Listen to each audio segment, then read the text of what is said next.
Hey guys, I hope you're doing well. Today I'm going to give you a few tips around performance max campaigns within the Google Ads system. So, if you're someone who runs performance max campaigns for your e commerce store or just for lead generation purposes, I'm sure these few tips are going to be helpful. Especially if you're not very much familiar with the interface with the platform or how things really work within the Performance Max ecosystem. So, tip number one is, unlike standard search campaigns, Performance Max campaigns don't allow you to target keywords. Neither does it allow you to add negative keywords at the campaign or ad group level.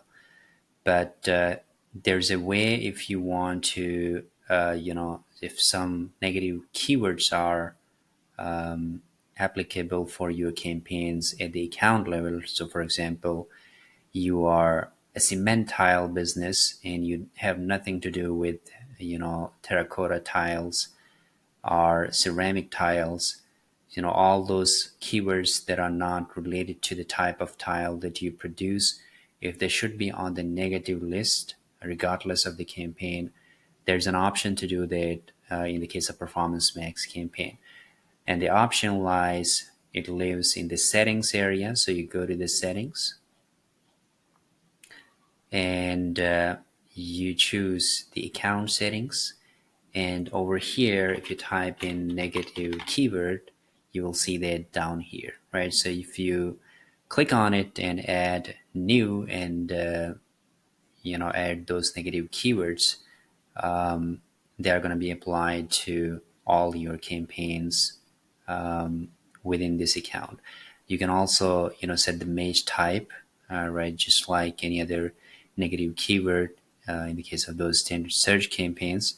So you can set the image type to exact match or phrase match or broad match, depending on, how a keyword is not relevant to your industry, right? So a lot of the times you want to put a very generic keyword like art, or let's say a brand name, as a broad match keyword, but other times you want to be a bit, you want to go for a cautionary approach and put something, as an exact match, right? So in combination with other keyword, this might make sense. So for example, backsplash, cement tiles might make sense.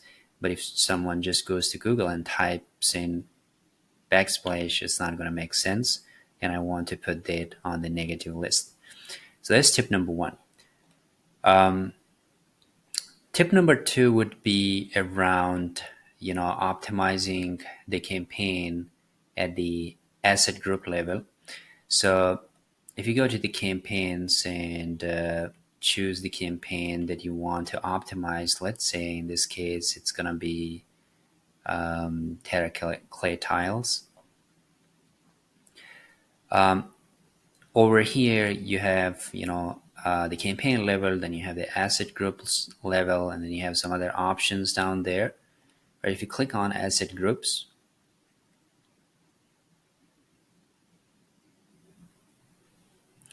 you have an option to add as many asset groups as it makes sense, right?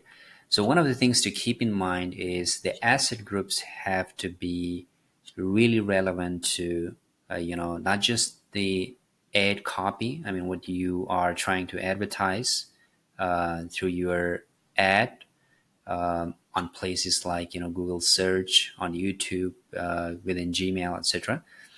But it also has to be relevant to your landing page, right? So in this case, for example, all the assets that we have included within this asset group are relevant to terracotta tile. So starting with the landing page, right?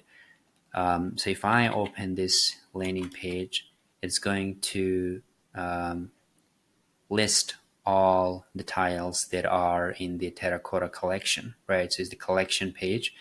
So it's definitely relevant, and we have relevant copy here. The landing page is relevant. And similarly, all the headlines that I'm putting in, the 16 or so headlines and 5 or 6 descriptions, long headlines, descriptions, all of them have to be really relevant to the product or the service that you are trying to advertise, right? What it does is it really helps improve your click-through rate. And so when you start showing your ad to people who are in the market for that product or service, they are, they see your ad on a platform like, Google search. They see something, and they go to your website, and they still see something, the content that really closely aligns with what they got them click in the first place. They are usually going to engage with the page, and if they are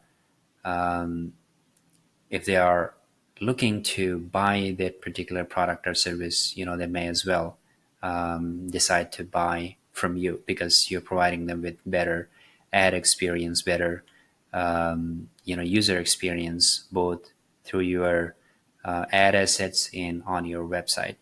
And Google values that, and it rewards that kind of approach. So if everything within your campaigns asset group um, are closely aligned, it's going to work to your advantage.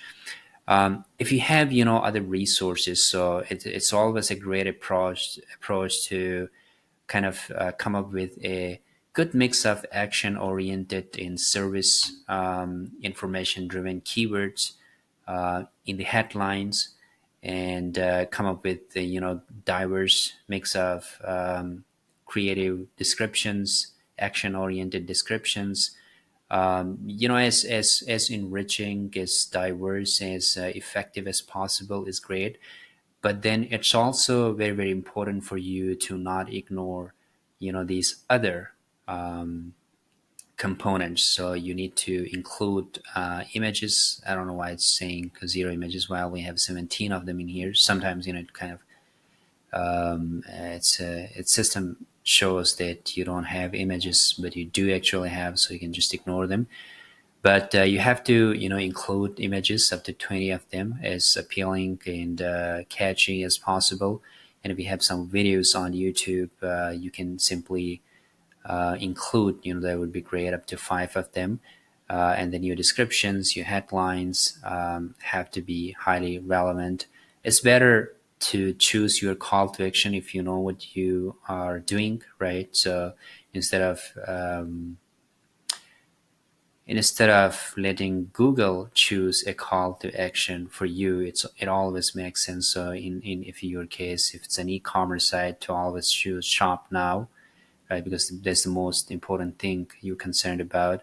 If you are someone who offers free consultation to generate lead, book now, etc., sign up, etc. So whatever makes sense in your specific situation, get a code. You have to pre-select that. Don't let Google choose that call to action for you when you know you have specific goals you want to achieve through these advertising campaigns. These other things. So if you can put a nice, relevant display path, that's also important. And plus, if you are including these other assets, so maybe some promotions, prices, some call outs, call extensions, etc., if they make sense. Try to include as many of them as possible. That's essentially going to allow Google system to do as much A/B testing around these various elements as possible, and then use a very sweet combination of them to allow these ads to perform at their max. So try to make the ads and the assets as enriching and diverse and as effective as possible. Another thing that you need to look into within the same place. So if you go to, let's say, a campaign, and go check the asset group.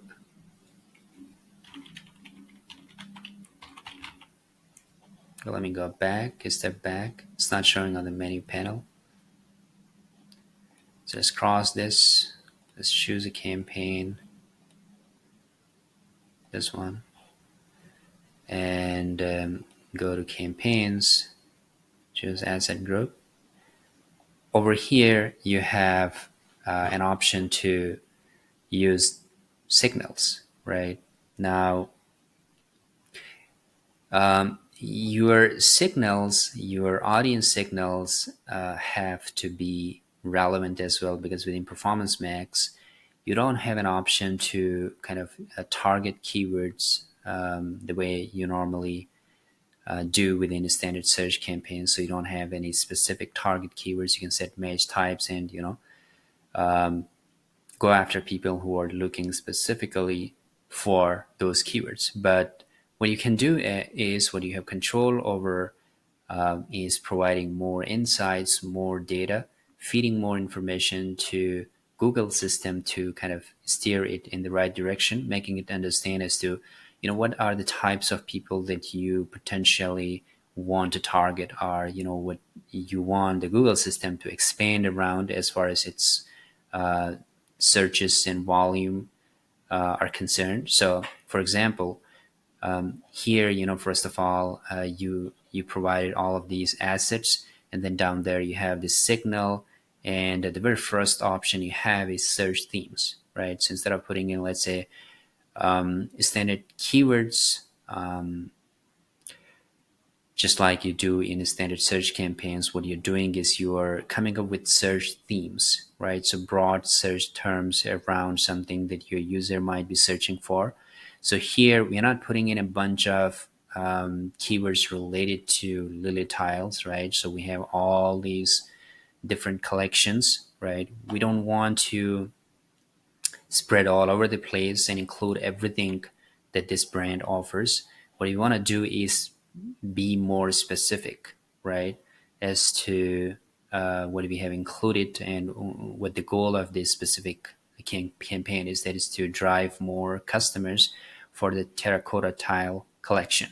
So we have to include all the keywords and search terms and themes that are particularly going to be related to the terracotta collection. So outdoor terracotta tiles, terracotta bathroom tiles, etc., etc. Clay tiles, same thing as terracotta or terraclay tiles. So you see, all of these are relevant to the theme of this particular asset group, right? You can add as many as 25 search themes here.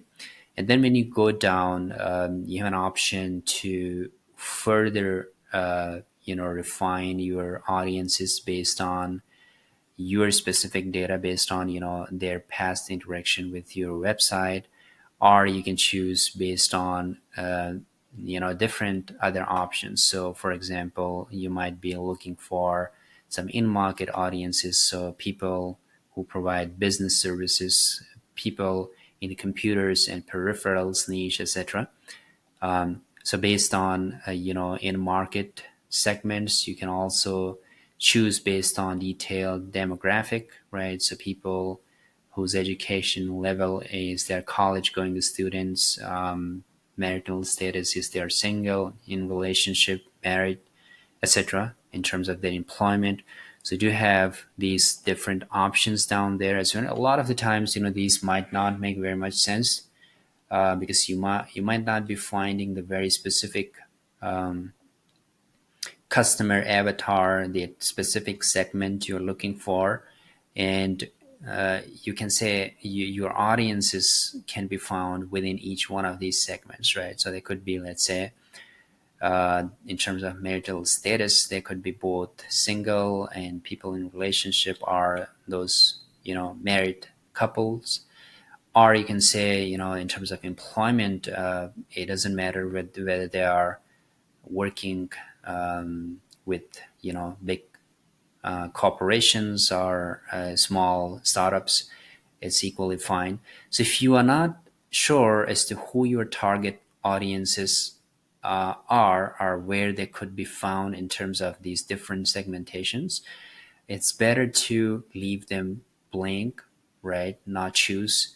Or if you are going to choose, just to see um, data, to gather data, try to cover as many of them as possible, right? You just don't want to choose one or two signals and leave the rest, right? While you're not even 20% sure as to what you have selected are going to work well in your specific situation. So if that's the case, you just don't want to choose any audiences from here. You can just select up to your own data and the theme searches that you inserted above, right? So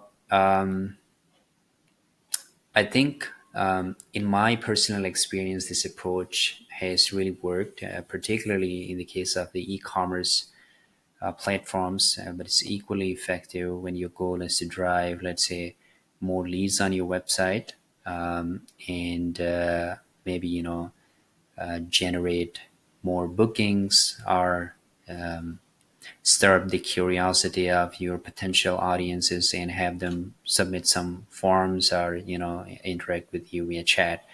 This approach has been really, really effective, and I'm sure it's gonna be effective for you as well.